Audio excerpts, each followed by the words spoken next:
Ngayong daw tayo amin mga kabisnes. Kamusta po kayong lahat? Sana pa nasa mabuti kayong kalagayan mga kabisnes namin minamahal. Saan man panig kayong mundo naroro.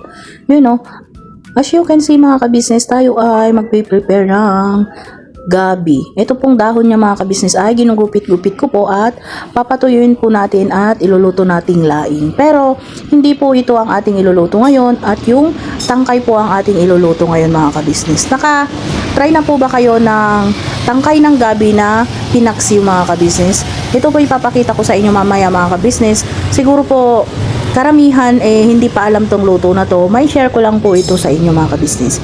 Ito po ay isa sa mga luto ng Ilocano mga kabisnes, pero hindi ko alam kasi yung ibang Ilocano ay hindi pa rin po ito alam. Ito po kasi ay kinalakhan kong niluluto na po sa amin, kaya yun natutunan ko rin mga kabisnes. Kaya itatry ko pong iluto rito sa kabisnes house kasi hindi ko pa po ito na-try iluto dito mga kabisnes. Ipapatikim ko po sa kanilang lahat, baka sakaling magustuhan din kasi kami, ito yung lalo na po ako, ito yung isa sa paborito ko sa luto ng gabi. Doon po kasi sa amin mga kabisnes ay ito po yung karaniwang niluluto sa gabi. Masarap din po sana to kung may laman din ng gabi. Kaso tangkay lang po ang meron, kaya ito lang po ang ating lulutuin ngayon. So ipiprepare ko po muna, inuuna ko po itong dahon kasi hindi po masasayang itong dahon mga kabisnes. Ito po ay masarap naman sa laing. Ganito po ako mag-prepare at magpatuyo ng dahon ng laing mga kabisnes. Ito po ay kahapon ko pa po nabili. May nagtinda po ritong isang ale. Binili ko na po yung kanyang paninda. So tara po, samahan nyo po muna ako mga kabisnes. Balik po tayo sa kwento ko kanina. Baka sakali po kasing magustuhan nila ate. Hindi pa po kasi ako nakapagluto ng paksiw na tangkay ng gabi dito mga kabisnes. Kaya try po natin, baka sakali pong pumatok or pumasa sa panlasa ng kabisnes family. So tara po, samahan nyo po muna ako. Ganito naman po ako mag-prepare mga kabisnes ng ginagawang laing.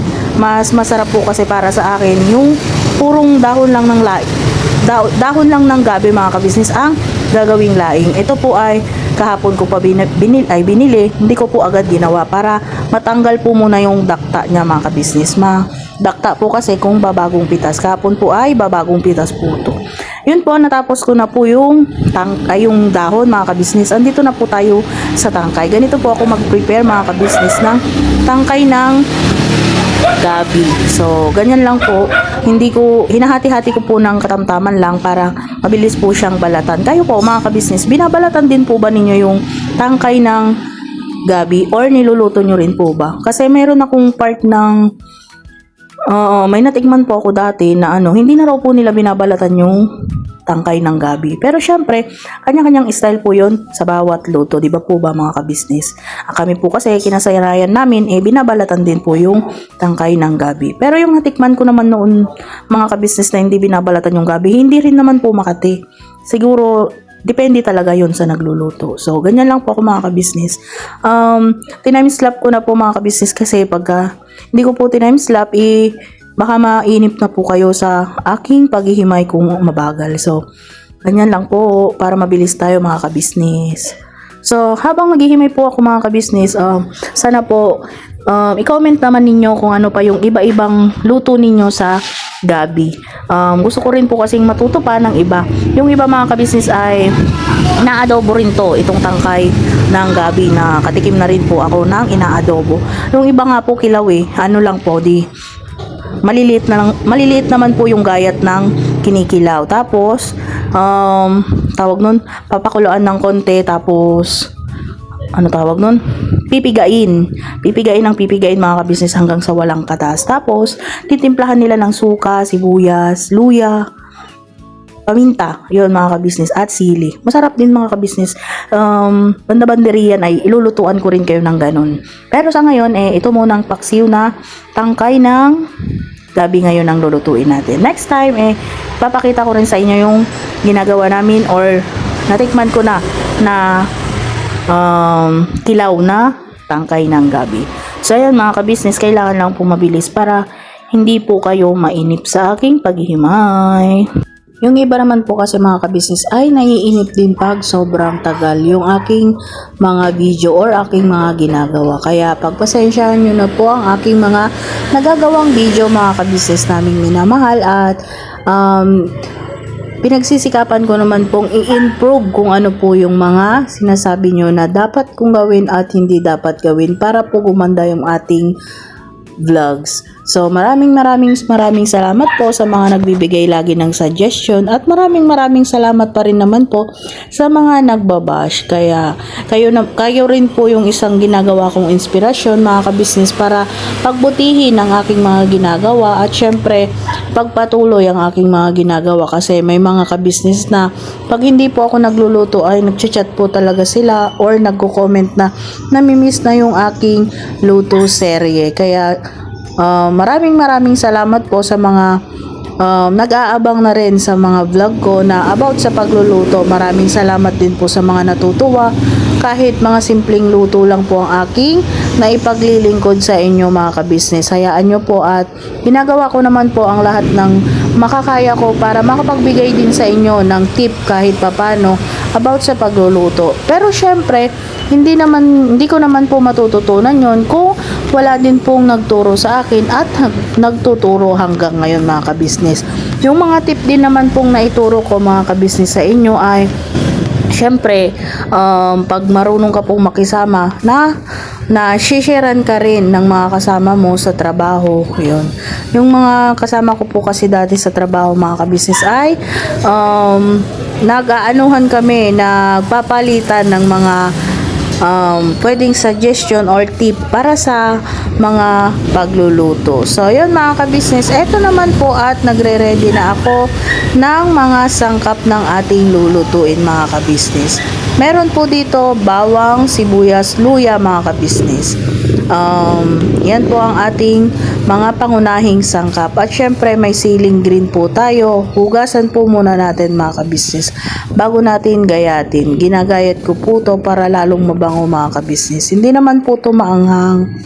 So yan, gagayatin lang po natin ng maliliit na ganyan. So, ganyan lang po mga kabisnes. Simpleng luto lang po ulit ang ating mabibigay ngayon sa inyo. At ito naman po ay sadyang ito naman yung mga niluluto kong ulam dito sa Ka-Business House.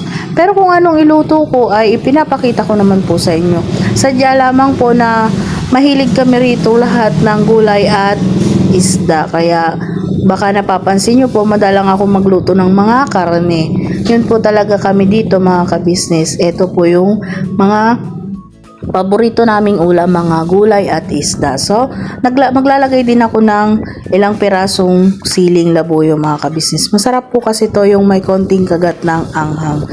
Pero wag naman po nating dadamihan kasi hindi po tulad ko ang lahat na mahilig sa maanghang. Yung iba po hindi mahilig. Syempre para lahat po ay magustuhan yung ating lulutuin. So, atin na pong ipiprepare. Lagay na po natin yung luya. Syempre, yung sibuyas, bawang, at yung siling labuyo. Mamaya na po yung siling green mga ka-business. Bandang ibabaw na po yun para maghalimuyak mamaya yung bango niya agad. So, yan po. Ito po palang aking tangkay ng gabi mga ka-business ay napakuluan ko na po to at na-drain. Kaya ganyan na po yung itsura niya. Maraming po to kanina. Syempre, lilit siya pag napakuluan. Kinamay ko na po mga ka-business at malinis naman ang aking gamay. Bagong hugas naman po yan. So, yan po mga ka-business ang aking munting iaalay sa inyo ngayon na maituturo or maishishare na luto. At yan, ipapatag lang po natin ng ka-business yung tangkay ng gabi. At syempre, pagkatapos ko pong maayos yung tangkay ng gabi sa lutuan mga ka-business ay syempre maghuhugas tayo ng kamay at kukuha tayo ng kutsara para gamitin po natin sa chicken nor powder. You know, maglalagay po tayo, ito po yung magiging pampalasa natin. Control lang po mga ka-business, maglagay lang po tayo ng mahigit kalahati sa kutsara. So, lagyan din natin ng konting asin, you know, pampabalanse ng lasa. Yun mga ka-business. At syempre, maglalagay po tayo ng paminta mga ka-business. Yan o, naglalagay din po tayo ng paminta. At syempre mga ka-business, maglalagay po tayo, ito po yung bida ngayon, ang bagoong. bagoong isda po mga kabisnes. Pero syempre, alalay din, lang din po tayo. Ito po yung bagoong na hindi po gaanong maalat, kaya wag po kayong mag-alala. So, nagkontrol lang po tayo mga kabisnes para naman hindi mapaalat. At may lalagay pa po tayo dyan na isang secret recipe po ito na katulad ni Berang mahilig sa medyo maasim. Lalagyan po natin ng nor na sinigang mix mga kabisnes. Ito po yung pinampaasim ko.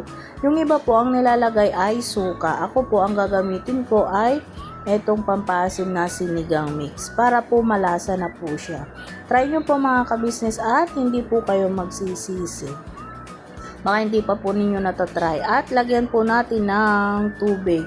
Syempre para po ay ilagay pa po natin pala yung siling green mga kabisnes bago po natin lagyan ng tubig. So, yan lang po ang ating menu for today's video mga kabisnes. Ayun ha, patalastas lang po tayo muna sandali mga kabisnes, ano?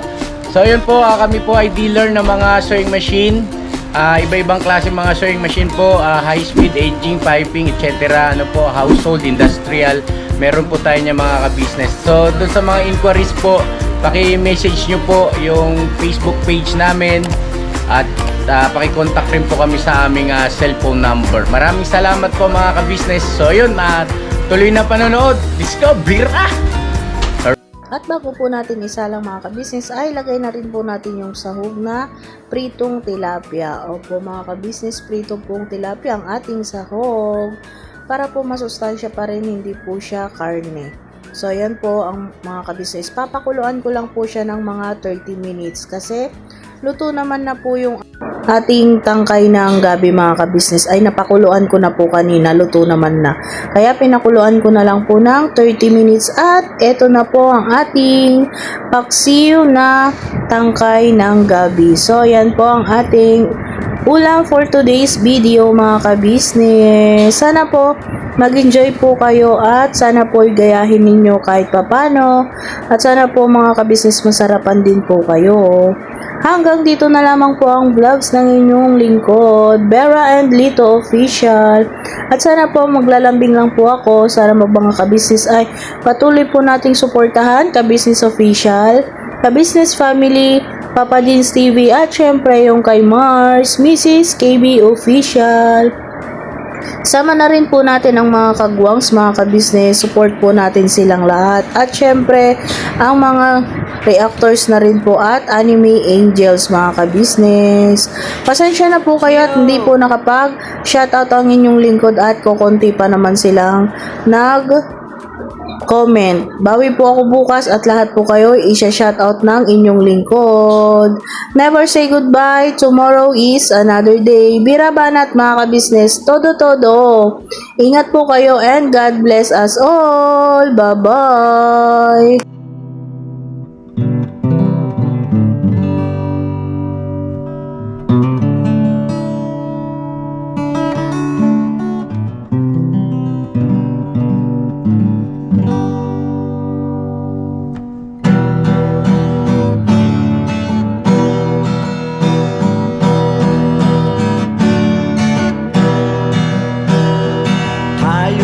Lahat ay magkakasama, tayong lahat ay laging masaya. Pagtulong nyo ay sigurado, pagkat mayroon kayo heart of gold. Mahal namin kayo, mahal namin kayo. Pinuno kang my heart of gold. Mahal namin kayo, mahal namin kayo. Minahal kayo ng mga tao kahit sang panig nitong mundo, pagkat mayroon kayong heart of gold. Mahal namin kayo, mahal namin kayo. Keep it for a heart of gold.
gawa mo'y kinalulugdan ng ating Diyos na makapangyarihan. Pinuno kang my heart of gold. Mahal namin kayo, mahal namin kayo. Pinuno kang my heart of gold. Mahal namin kayo,